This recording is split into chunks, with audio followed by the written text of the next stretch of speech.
Soulagement dans l'entourage de Nelson Mandela, l'ancien président sud-africain va beaucoup mieux. Il peut désormais respirer sans difficulté. Âgé de 94 ans, Nelson Mandela est hospitalisé depuis mercredi soir pour une infection pulmonaire.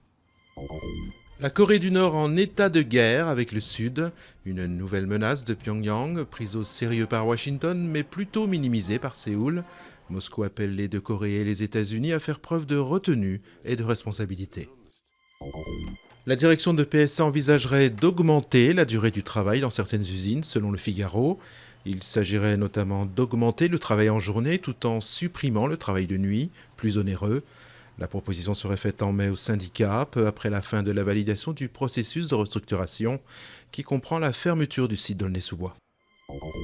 C'est devenu un rituel depuis 1976. Le passage à l'heure d'été aura lieu dans la nuit de samedi à dimanche, à 2 heures du matin plus précisément, où il faudra avancer les montres et les pendules d'une heure. Une pratique récemment abandonnée par la Russie et que François Bayrou remet en cause, les bénéfices du dispositif étant trop faibles selon le président du MoDem. Une bonne idée de sortie pour ce week-end pascal. La Foire du Trône fête ses 50 ans. La plus grande fête foraine de France a repris ses quartiers sur la pelouse de Reuilly et propose pas moins de 300 attractions et 80 manèges.